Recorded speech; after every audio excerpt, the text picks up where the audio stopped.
Delhi liquor scam కి సంబంధించి కేంద్ర మంత్రి కిషన్ రెడ్డి స్పందిస్తున్నారు. మీడియాతో మాట్లాడుతున్నారు. ఆయన లైవ్ లో చూద్దాం. కూడా దర్యాప్తు సంస్థలకు ఇచ్చి దర్యాప్తు చేసే విధంగా వాళ్ళు కృషి చేశారు.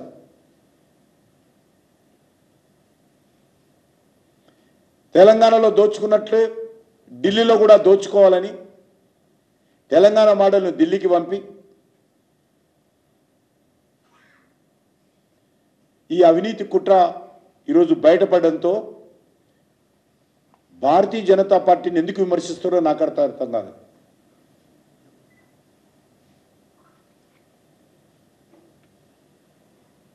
నేను ఒక్కటే ఈరోజు కేసీఆర్ని అడుగుతా ఉన్నాను, మీరు ఢిల్లీ ప్రభుత్వంలో జరిగినటువంటి లిక్కర్ వ్యాపారంలో మీ కుటుంబ సభ్యుల యొక్క భాగస్వామ్యం ఎందుకు పోయింది?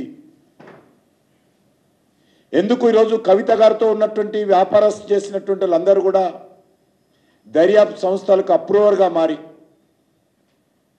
మొత్తం కవిత చేసినటువంటి అన్ని వ్యవహారాలను కూడా ఎందుకు ఈరోజు లిఖితపూర్వకంగా దర్యాప్తు సంస్థలకు ఇచ్చారు?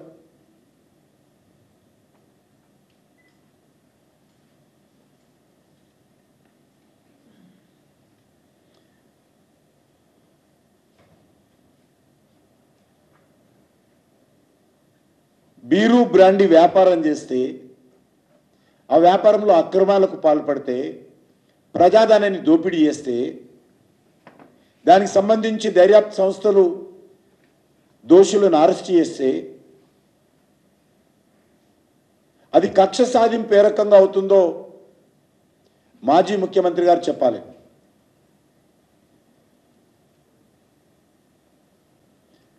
దర్యాప్తు సంస్థలకు కేజ్రీవాల్ కానీ కవిత కానీ అనేక నోటీసులు ఇస్తే నోటీసులకు సంబంధం ఇవ్వకుండా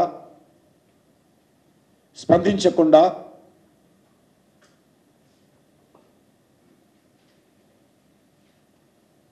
డొంకతెరువుడు సమాధానాలు ఇస్తూ తప్పించుకునేటువంటి ప్రయత్నం చేసి ఈరోజు దర్యాప్తును నీరుగార్చేటువంటి ప్రయత్నం చేశారు, పక్కదారి పట్టించేటువంటి ప్రయత్నం చేశారు, అనేక రకాల సానుభూతులను పొందేటువంటి ప్రయత్నం చేశారు. కానీ ఈరోజు దేశ ప్రజలు ఏ ఒక్కరు కూడా సామాన్య ప్రజలు, విజ్ఞులు, విజ్ఞానవంతులు, మేధావులు ఈ విషయంలో కేజ్రీవాల్ అరెస్టును, ఈ యొక్క లిక్కర్ కుంభకోణానికి సంబంధించినటువంటి దర్యాప్తును అందరూ కూడా సమర్థిస్తున్నారు. ఎందుకంటే ఇది బ్లాక్ అండ్ వైట్, సాక్ష్యాలు ఉన్నాయి, ఆరోపణలు కాదు, అన్ని రకాల సాక్ష్యాలు ఉన్నాయి. ఢిల్లీ ప్రభుత్వం యొక్క అవినీతి ఈ యొక్క కుంభకోణం మీద అన్ని రకాల దర్యాప్తులో వాస్తవాలు బయటపడ్డాయి. నేను ఒక్కటే ఈరోజు కేసీఆర్ని అడుగుతా ఉన్నాను, ఢిల్లీలో జరిగినటువంటి లిక్కర్ కుంభకోణంలో మీ కుటుంబానికి సంబంధం లేదని చెప్పగలుగుతారా? చెప్పడానికి ధైర్యం ఉందా? ఒకటి, ఆప్ ప్రభుత్వము ఢిల్లీ లిక్కర్కి సంబంధించినటువంటి కుంభకోణంలో కేజ్రీవాల్ కానీ వాళ్ళ మంత్రివర్గ సభ్యులకు కానీ సంబంధం లేదని కేసీఆర్ చెప్పగలుగుతారా? ఏ రకంగా ఇది బ్లాక్ డే అవుతుంది? నేను ఈరోజు ఛాలెంజ్ చేస్తా ఉన్నాను కేసీఆర్ గారిని. నేను అన్ని రకాలుగా ఆ ప్రభుత్వము లిక్కర్ వ్యవహారంలో అవినీతికి పాల్పడింది, 100 కోట్లు చేతులు మారింది. మరి నేను నిరూపిస్తాను అది తప్పని. కేసీఆర్ గారు నిరూపిస్తారా? బయటికి రావాల్సిందే కోరుతా ఉన్నాను. అది ప్రెస్ క్లబ్కి వస్తాడా, అమరవీరుల స్తూపం దగ్గర వస్తాడా? అందులో నాకు బాధ అనిపిస్తుంది. ఎందుకంటే అమరవీరుల స్తూపం దగ్గర లిక్కర్కు సంబంధించిన వ్యవహారం చర్చించడం నాకు సిగ్గు అనిపిస్తుంది. కేసీఆర్ ధైర్యం ఉంటే బయటకు వచ్చి కేజ్రీవాల్ పొరపాటు లేదు, ఆపు ప్రభుత్వం పొరపాటు లేదు, అనవసరంగా ఈడీ కేసులు పెట్టింది అని నిరూపించాల్సిందిగా నేను సవాల్ చేస్తా ఉన్నాను. సాక్ష్యాలతో సహా పెట్టడానికి సిద్ధంగా ఉన్నాను ఆయన ముందుకు వస్తే.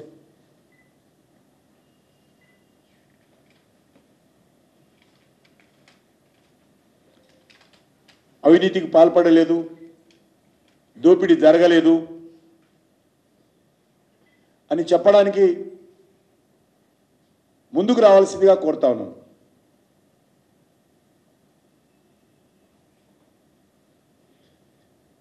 ఈరోజు టీఆర్ఎస్ నాయకులు తెలంగాణతో ముడిపెడుతున్నారు కవిత అరెస్టును. కవిత అరెస్టుకు తెలంగాణకు సంబంధం లేదు. కవిత అరెస్టుకు తెలంగాణ రాజకీయాలకు సంబంధం లేదు. కవిత అరెస్టుకు భారతీయ జనతా పార్టీకి సంబంధం లేదు. కవిత అరెస్టు ఢిల్లీలో జరిగినటువంటి ముఖ్యమంత్రి, ఢిల్లీలో జరిగినటువంటి ఉప ముఖ్యమంత్రి, ఢిల్లీలో జరిగినటువంటి ఆపు ప్రభుత్వం సంబంధించినటువంటి అక్రమ లిక్కర కేసుకు సంబంధించినటువంటి కుంభకోణానికి సంబంధించినటువంటి అంశంలో మాత్రమే అరెస్ట్ చేశారు. కాబట్టి అది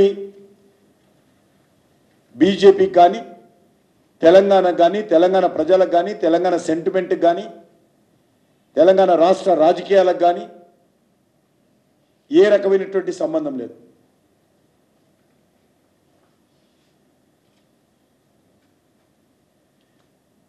కేసీఆర్ గారు చెప్పేవారు అద్భుతంగా ట్యాగ్లైన్ ఇచ్చి, తెలంగాణ ఆచరిస్తుంది, దేశం అనుసరిస్తుంది. కరెక్టే. ఇక్కడ లిక్కర్ వ్యాపారాన్ని కేజ్రీవాల్ ఢిల్లీలో అమలు చేయడం కోసం, ఆచరించడం కోసం ప్రయత్నం చేశాడు, అనుసరించడం కోసం. ఇక్కడ టీఆర్ఎస్ ప్రభుత్వం లిక్కర్కి సంబంధించినటువంటి విధానాన్ని ఆచరించింది, కేజ్రీవాల్ గారు అనుసరించారు.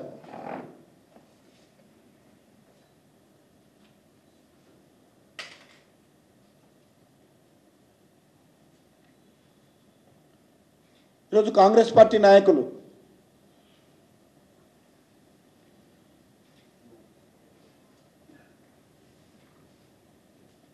కేజ్రీవాల్ అరెస్ట్ను వాళ్ళు కూడా ఖండిస్తున్నారు.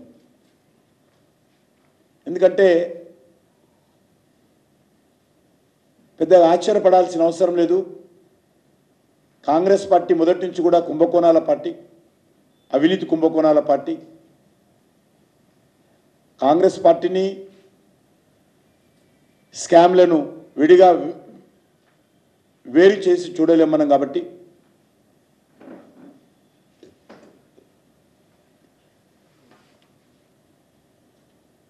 వాళ్ళు మాట్లాడిన దాంట్లో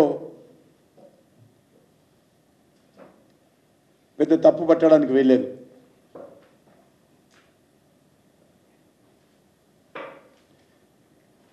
కాంగ్రెస్ పార్టీ పదే పదే మేము చెప్తా ఉన్నాం, మీరు వచ్చి 100 రోజులు దాటింది, 100 రోజుల లోపల మేము అవినీతి పైన చర్యలు తీసుకుంటాము, మొత్తము టీఆర్ఎస్ పార్టీ చేసినటువంటి అవినీతి కార్యక్రమాలన్నీ కూడా కోల్డ్ స్టోరేజ్లో కాంగ్రెస్ పార్టీ పెట్టింది.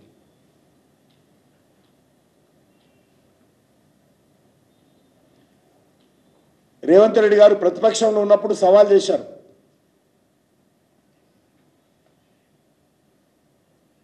కిషన్ రెడ్డి నీకు దమ్ముందా, అమిత్ షా అపాయింట్మెంట్ ఇప్పించు, నా దగ్గర కాళేశ్వరం ప్రాజెక్టుకు సంబంధించినటువంటి అన్ని సాక్ష్యాధారాలు ఉన్నాయి, సిబిఐ దర్యాప్తు చేస్తే నేను నిరూపిస్తా, నిరూపించకపోతే రాజకీయ సన్యాసం తీసుకుంటా అని ముఖ్యమంత్రి గారు మాట్లాడారు. ఈరోజు మేడిగడ్డ ప్రాజెక్టు పైన ఏమైందని అడుగుతా ఉన్నాం. కళ్ళ ముందు పూర్తి స్థాయిలో అవినీతి కుంభకోణాలు జరిగితే ఇదే కాంగ్రెస్ పార్టీ